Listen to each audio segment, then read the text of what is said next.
like you're about to see, one of comedy and tragedy, the other of campaigns and skullduggery. Of the bard I speak with words, words, words. Of the game I speak with nerds, nerds, nerds. Yeah! So come along and play with me, or get thee to a nunnery. Wherefore art thou, gamers dear? For adventure doth await us here. 'Twould be a critical fail to miss this show. Like rolling a 1 on a D20 throw. That you have, but slumbered ye, while these monsters did appear. Come not between the dragon and his wrath. You may have killed him. Let me do the math. Is this a vorpal dagger I see before me? It's what's in store for the BBEG. Big Bad Evil Guy. You'll take a character from a Shakespeare plot into a fantasy quest that's oh so right. I'll be your DM upon these boards, where Juliet may fight barbarian hordes. If he shadows, hell offended, do a saving roll and try and mend it. I strut my hour upon the stage, so pick up your axe and your character page. Let's now depart. Gather near. Hell is empty. All the devils are here! Welcome, good gentles. Welcome, one and all. What we're going to do on this stage right now together has never been done before and will never be done again. Because, I have a question. How many of you out there are tabletop gamers? Now, how many of you, and there's always someone that's totally great, have never played an RPG like Dungeons & Dragons before? Got some? That's alright? Excellent, welcome. Well, so I'll explain to you. Every D&D adventure lasts about 41 minutes. It can take weeks, months, or the rest of your life. But today, on this stage, we'll be doing a truncated adventure where our hero will get everything they ever imagined, or everyone will die horribly. There's nothing in between. Before we begin, real quick, I'll let you know, when I was a kid, I grew up in the mythical land of Midland, Texas. It was a difficult place to be weird. Who else had a hard time being weird as a teenager? The Klingon back there is like, yes, I am. I grew up in this strange town that's very, very conservative, very difficult. But when I was in 7th grade, a friend of mine gave me something that changed my life. It was called The Player's Handbook. And if you don't know what that is, it was a book written by Gary Gygax in the 70s that set the foundation of a new way to tell stories where you're a part of the story and you don't know what's going to happen. It's amazing. And I loved it. But a week after he gave me this, his mom called my mom and said, "Oh my God, I'm so sorry. My son gave your son something evil." She'd fallen for what was known as the satanic panic. It's real, yeah. And she said to my mom, "If you give that book to us, I promise we will burn it for you." And my mother said, "No." Let's hear it for good parenting. That same year, I got cast as Lysander in The Midsummer Night's Dream. You know, Midsummer, it's like basically the gateway drug to Shakespeare. There's magic. There's a guy named Bottom that gets turned into an ass. It's hilarious. And I loved it. I found that the theater was a real safe space for me. I got to learn stage combat and wear tights. And those two things, Dungeons and Dragons and Shakespeare, showed me there was so much more to the world than that little town. So today, on this stage, we're going to go on a quest together. Because in this bag, I have 51 Shakespeare characters. The ones we played earlier today. And in this bag, I have 52 monsters from Advanced Dungeons and Dragons. We're going to put these together and see who survives. That sound good? Now, alright, now I see some people worry. Don't worry. If all you want to do is cheer and you don't want to be a part of a player in the game, that's okay. I'm not going to pick on you. But where are my drama nerds at? Yeah, I see you. Excellent, welcome. Those are the people I'm going to pick on because they want it. It is very consensual. Alright, so, before we begin, I need someone who can be the scribe. The most important thing is you have to have a loud voice who can project really well. That's you? Alright, get up here. Alright, what's your name? Sandro, come on. Can you be loud? I can be very loud, yes. Yay! Is it a Sandro? Sandro? Yes. Sandro, thanks. Good to meet you. So Sandro, you're going to be the scribe because I have on this scroll something ancient, something mysterious, something magical, something that dictates how all of our lives go all of the time. Yeah!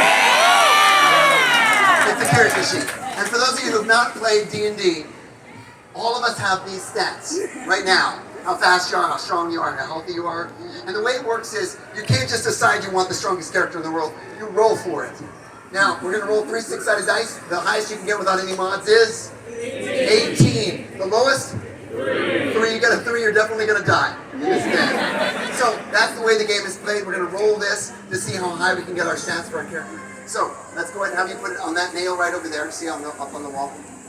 Oh, right. Good. Excellent. So, Sandra, you're going to help me out with that. Go ahead and hang that up. Good luck. Careful. Careful. All right. Good. Excellent. Now, open up that box, that mimic, and look inside. And hold what is in it aloft like it's the mighty Excalibur. Let's hear it. For Sandro!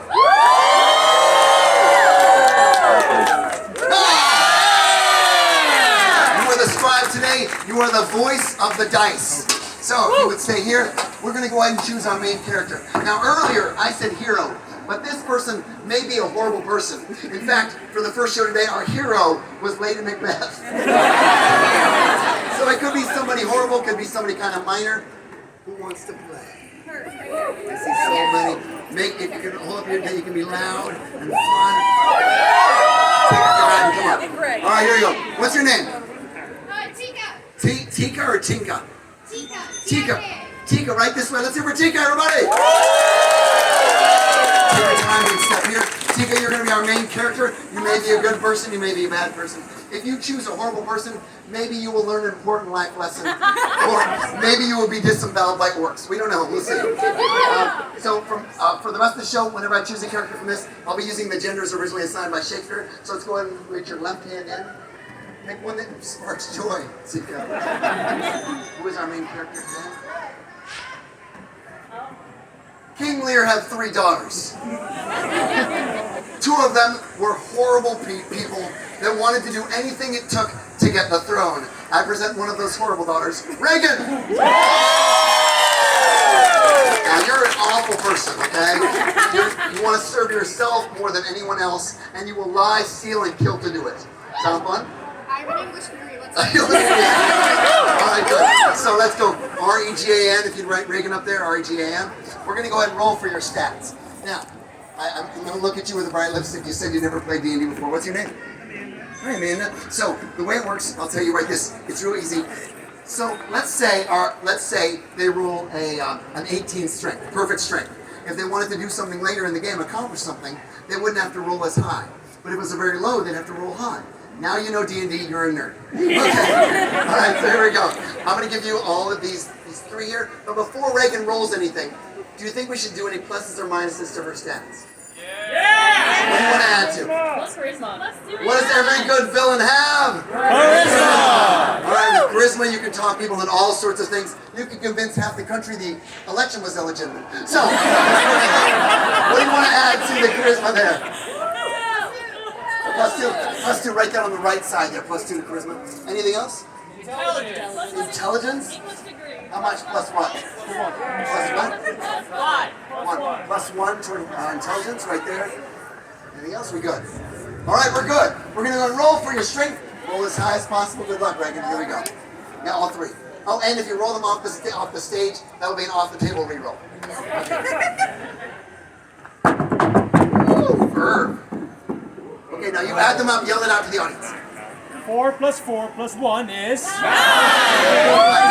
Excellent. Not a great strength, but you'll probably survive. All right, now, next time add them up as quickly as you can in your head, yell it out. You're going to be the voice of the dice because a lot of people can't see the stage. So, here we go. Dexterity, how fast you are, Reagan.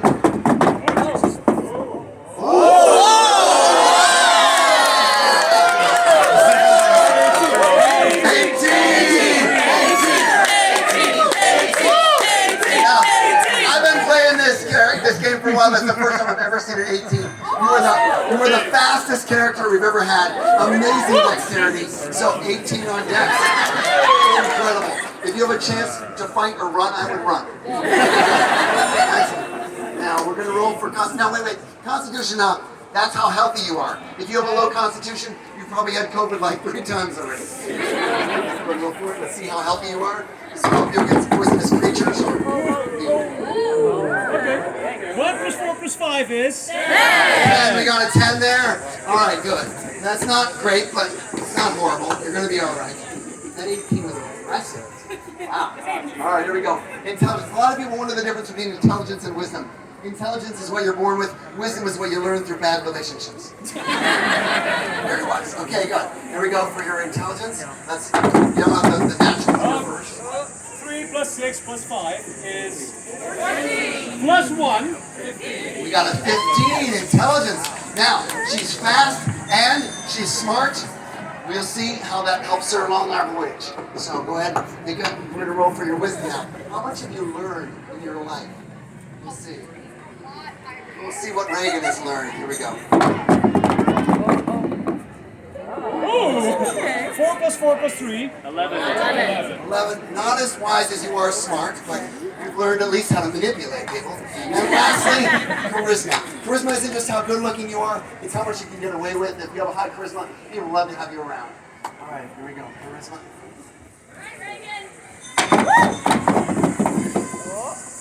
3 plus 6 plus 5 plus 2. 16. Wow. You are fast and you are manipulative. High charisma. Now you are going to be a great villain. I can't wait to see what happens to you, even if it's horrible then. Alright. Now, all through this, what we're going to be doing is we're going to be taking from this bag something mystical. Can I hear an angelic tone, please?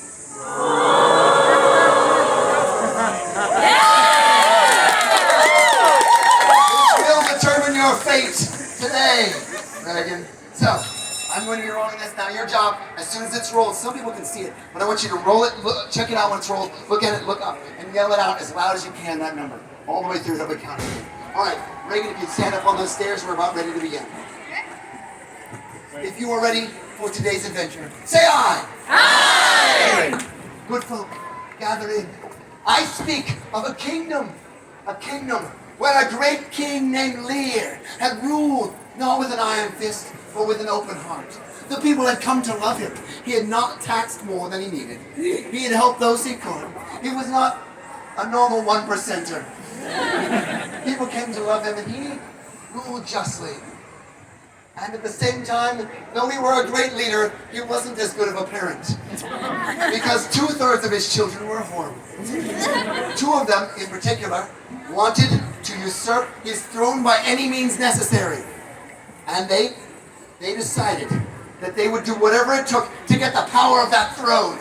I present dark on the inside, sweet on the outside. Reagan! Now Reagan, she knew she was mainly in competition not just with her father's life, but her sister Goneril. And so she knew one thing would give her the advantage. One object. If she could get this one object. The Necronomicon. The Necronomicon. If only she could have the Book of the Dead, she would truly be powerful. Yes, and she had heard that this book was in a secret place. That place lay across the country, and she would head there now. And so in the dark of night, she headed out of the castle, and she ran and jogged and sometimes walked slowly. High dexterity, so maybe when she was walking slowly, it was a blur. And she decided she would have this Necronomicon. She would come back, and she would have everything she ever desired. But as she left the castle, she came near a clearing where someone was camping. Someone was camping. Come on up with a pirate hat, all right? This person was camping. Leave your jacket. Would you leave your jacket? Good. Now, you are going to be maybe a friend, maybe a foe, maybe a villain, maybe a hero. We shall see. With your right hand, reach in and grab and see who you are. One person lost their job horribly because they were the worst nanny ever in Verona. I present the nurse from Romeo and Juliet. Now, As you know, 2 teenagers died in Verona, took their own lives, and that brought the city together. Well, one person could definitely get no work or references after that. The nurse who failed poor Juliet to even keep her alive, and then they found out she helped her get married. It was all a mess, thanks to the nurse and the friar. And so the nurse wandered the woods alone and crying. Her crying echoed through the horizon. And one person, Reagan, heard this cry. Now, you see a woman crying. She's made a fire. She's not even able to eat her food because she's too depressed. She's trying to eat it, but it's just sad. Try to eat your food. It's just sad. Go ahead, try.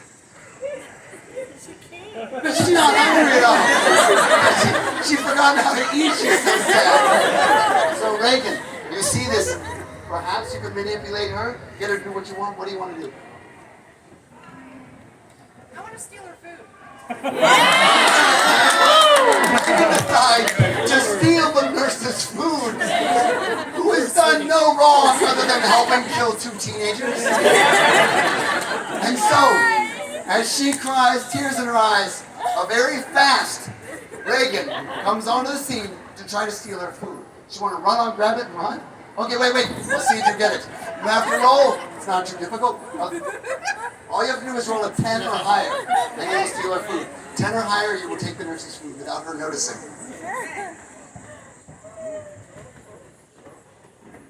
She rolled a 12! And the nurse, sad, looks down now and is hungry and her food is gone. Nurse, I will give our sad nurse a 1 saving roll. If you can roll this high enough, you can track. I don't know why you're a tracker, but you are. Because often a child would run away, you'd have to find them. Because you were not a good nanny. And if you roll, all you have to do is roll an 8 or higher and you can follow along behind the footsteps of Reagan. 8 or higher. Yell it out. She rolled a 10! Wow, there's a dagger in Reagan's boot. Okay. And so, the nurse tracks Reagan as she walks through the woods. You don't see her. Reagan, you don't see her. You're just walking. Track her, nurse. Nurse, track her. Good.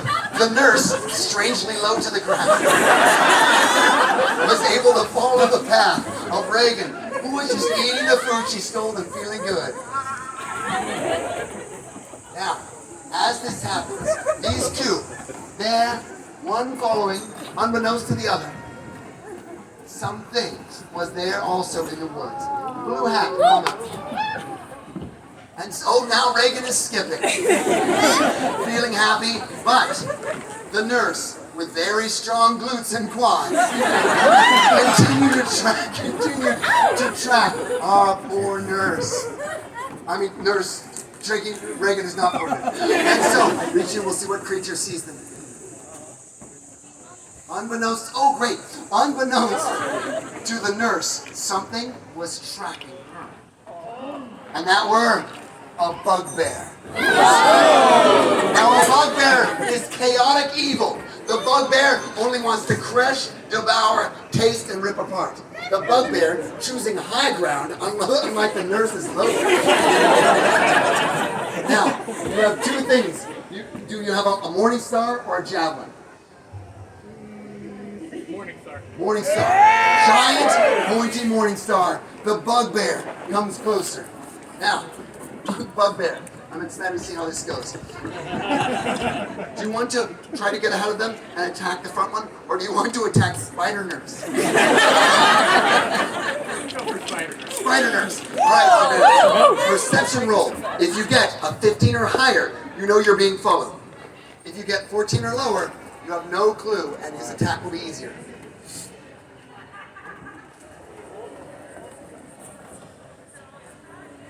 Ooh, it's a 12. And so, the bugbear reaches high with its morning star to attack. Now, I'm sorry about this, nurse. I really liked you. But we're going to see how this goes. However, right as the bugbear is about to attack, I give you a perception roll. If you roll a 13 or higher, you will see the bugbear back. 13 or higher. That's a 6. Neither of them have any idea. And so, the bugbear swings. They're completely oblivious. All you have to do is roll an 8 or higher.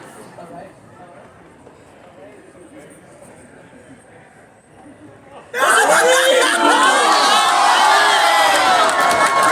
bugbear, even though no one had any clue that the bugbear was back there, swings its morning star, crashes onto the floor, and falls next to the nurse.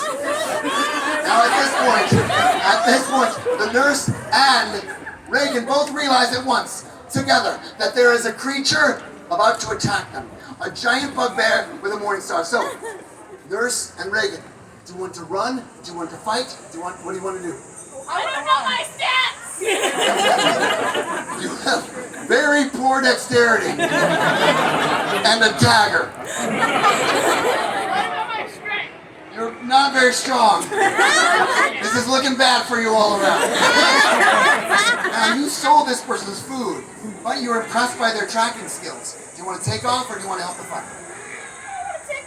And so, Reagan goes to just piss off, just get out of there. And so, Reagan, if you roll 11 or higher, you're out of here. Okay. One. It's a... Oh! That's a 10! Unfortunately, Reagan does not have the speed to get out of there in time. And the two of them... Sucks to suck, right? The nurse laughs at Reagan, pointing and laughing loudly. Cheat out if you want. Cheat out. Now laugh. This is the first time the nurse has felt joy. She thinks since losing her job. And so, it's time to attack. Unfortunately, it's the bugbear first. Who do you attack? Reagan or the nurse? Reagan. Bugbear. Now, Reagan was trying to leave, but couldn't leave fast enough. All you have to do is roll a 12 or higher to hit. It's a 4! The bugbear has forgotten how to fight. Once again, misses and falls to the ground.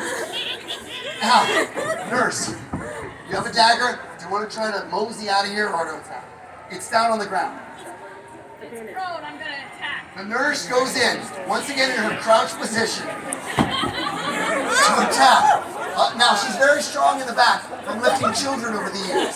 So, she leaps in with dagger toward the bugbear. You have to roll a 10 or higher to hit. Okay. Good luck. Got it. Yeah, come on! That's 20. 18!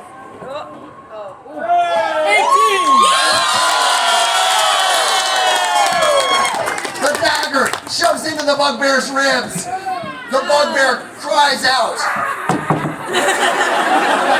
One of them drops some sort of jam or honey. Now the bugbear, I'll give you a saving throw. If you roll a 17 or higher, you live. Otherwise, we want you to go mid-center stage and do a big death scene. It's a 5!